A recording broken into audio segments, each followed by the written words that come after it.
Welcome to Scattered Travel, where we experience something new together. The fun, the unique, and the weird. Today we are going to visit Tallinn, Estonia, which was one of the stops on our Baltic cruise with Royal Caribbean Cruise Lines. You can see here on this map where Tallinn, Estonia is in relation to the rest of the countries on the Baltic Seas. Now, we were on a cruise ship, and we chose to take tours from the cruise ship that they offered there, both in Estonia and in St. Petersburg. I especially like this because they had tour guides that were from that country. And so they had the accent of the people. They knew the history. They lived the history. And so it was so fun to have somebody there that was actually from that country to tell us about it and talk to us about it. Another really cool thing about taking a tour from the cruise ship is they gave us these little listening devices so that you put them around your neck, and then they had earphones, and then as she talked, even though she wasn't right next to you, you could still hear, which is really important when you're in a group, that you can still hear her or your tour guide when they're talking. So the cruise ship tour was a really good idea at this stop. One of my favorite sightseeing stops was the ruins of St. Bridget's Convent. Just the walls of this building are still standing. It was destroyed during the time or by the forces of Ivan the Terrible in a war in 1577. But the walls have stood for this place in all of those years, and it's just such a neat building to see. And the surrounding area around it, right in front of it, there is they said it was like a farmer's cemetery, but they had these crosses, and they were made out of cement, and they're just standing there. It's very calm and very quiet. The worst part of it was to stand in line for the bathrooms. There's like 2 restrooms there, and if there's a busload of people or more, it's quite a wait. So it would be a really good idea if you did that before. The really cool thing is they have reestablished and built a new modern building for the St. Bridgetine Order. The St. Bridget's Convent has been rebuilt next door to it, and it was built in 2001. This area, though, they still use to do performances and have dances and singing and that kind of thing there. One of the monuments that has kind of a sad history is in Gerber, and it is, again, just outside of Tallinn. And this is called the Ruskalka. It was a ship, or it was a monument to this ship that had gone out, and it went down, never reached its destination in 1893. And there was 177 men that were lost on that, and so this sculpture stands in memory of them. Another place of interest to visit is the Gerber Palace. An art museum. This is a fabulous building. You just can't help but be in awe of all of the wonderful architecture and glamour that was of that day. This was built by Peter the Great for his wife Catherine I in 1718. Another great place with history, but interesting to visit. The most interesting and historic place that we visited was the Song Festival grounds. This is a place that's very dear to the heart of the Estonians, as this played a great role in their independence from Soviet rule. In 1988, more than 300,000 Estonians gathered together to sing patriotic songs and demand their freedom from Soviet rule, which in 1991, the Estonian Supreme Soviet declared Estonia's independence. And the country has quickly thrived since then. But the first song festival was in 1928. And on that same grounds where that original one was, in 1960, they built this wonderful kind of a half-dome stage area. When they hold their festivals, there's usually between 25 and 30,000 people that participate in it, with about 18,000 on the stage at any one time, with audiences up to 200,000 people watching and participating in singing the songs, especially when it comes to their final song, the traditional song, My Native Land, and the entire audience will stand up and sing. I would love to be there. The next one that will be held, their song festival there, is in 2014. I would love to be there for that. The song festival happens only every 5 years. While you're there at the festival grounds, there is a statue that has been erected to Gustav Ernesaks, and he is the one who composed the song for their national anthem. In its independent state, in the past 10 years or so, they have built modern buildings right beside the old ones, and they've become quite a trading port again. The building construction and architecture is very interesting to see as you go along. It has new and old mixed together, and you'll even find one of the hop-on, hop-off buses there in Tallinn, Estonia, as well as a beautiful seascape with all of the harbor views. Probably one of the main sightseeing things is the capital city of Estonia, Tallinn, especially the old part of the city where you walk along these cobblestone streets. It's very medieval. And then there's the wall. The wall is ancient from, I think, the 12th century, and very, very well preserved, the entire wall area around the city with its towers and its red tiled roofs. And Old Town sits up above, and there is a church there.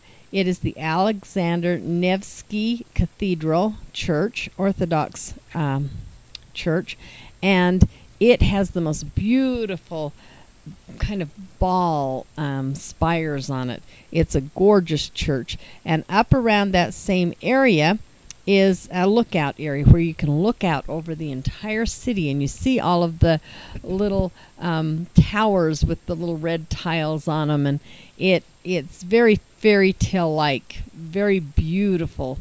It's a great place to take pictures. Also, there's a lot of souvenir shops in that area. One really fun thing is that in all, like the restaurants and the shopkeepers, they all wore like the traditional medieval costume. And so you really did feel like you were just in another land, another world. While we're talking about restaurants, one of the foods to try in Tallinn or in Estonia would be pork chops with sauerkraut and curds, or cheesecake. Try those while you're there. Now, as I was looking over Tallinn, and we had our pictures taken there, perfect place at the lookout to have pictures taken of the background, and I started to think, let's see, cobblestone streets and these little towers with the red tile roofs on them, and then I turned around and I saw the cart, and the cart had the same, it was the same and had the same symbol on it, and the girl dressed the same, and I thought, this rings a bell. I know this from Shrek. They had to have got their idea for Shrek or the area to set it in Tallinn. And of course, as soon as I had done that, down the next street, guess who we met? Yep, Shrek and the donkey themselves, which we had to stop and take a picture with, of course.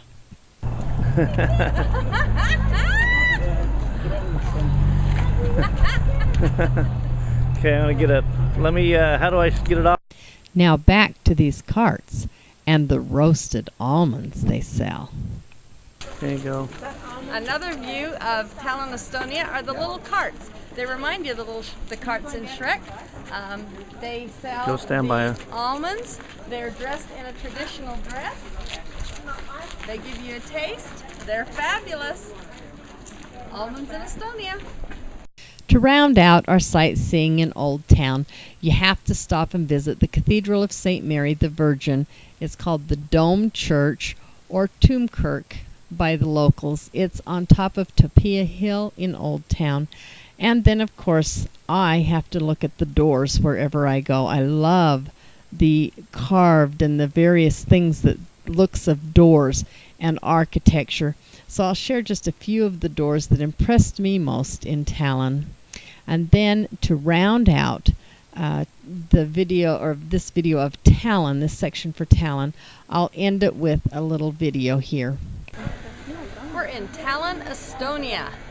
This little village is just as cute as can be. It reminds you of the Shrek village. I wonder if that's where they got their inspiration for this movie. Has the little round turrets, has several churches, one which has like Russian spires on top of it.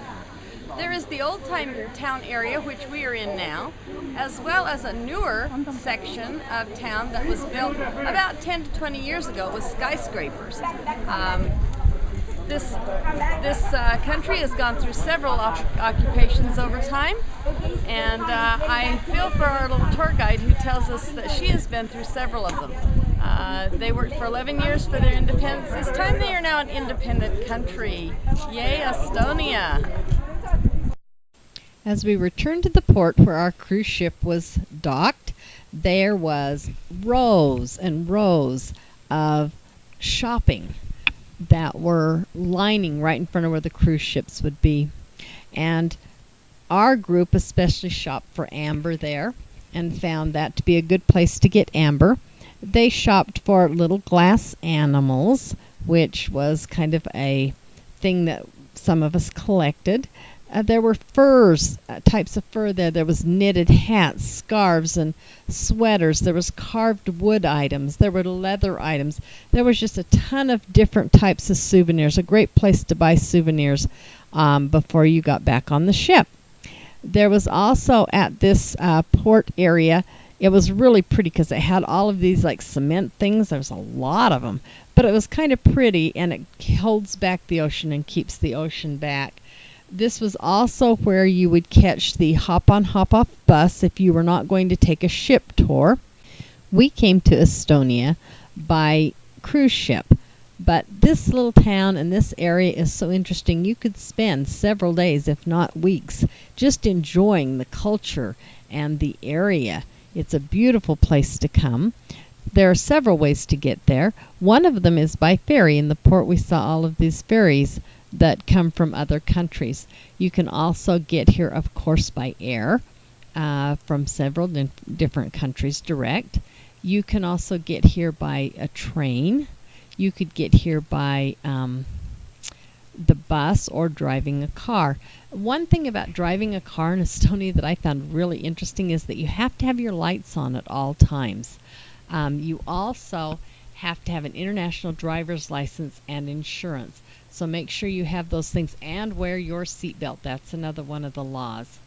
Most of the areas that you get to, like if you get to the airport, you can still get to town by bus or by taxi. At the port of Tallinn is a wonderful big welcome sign, and it says a modern city with a medieval touch. Beautiful way of saying it. It also has a board that has a map of the city as well as highlights of things to see there. Now let me tell you some of the highlights that I think are fun besides the sightseeing that you would like to know. It's a very modern city as well as having an old section. It has the availability of Wi-Fi in most cafes for free. It's known for its dark, heavy rye bread. That's another thing you should probably try. It's also known for marzipan. It was one of the first places to make marzipan. And another thing that you might want to buy as a souvenir would be Estonian music. It's very famous for its music, and they sell the CDs with it. And then it now uses the euro instead of the krone as its money. I hope that you come and enjoy Estonia. I took a picture of myself while I was there, and then back to the cruise ship and back for the rest of the tour of the Baltic Seas. But Tallinn, Estonia was definitely a highlight.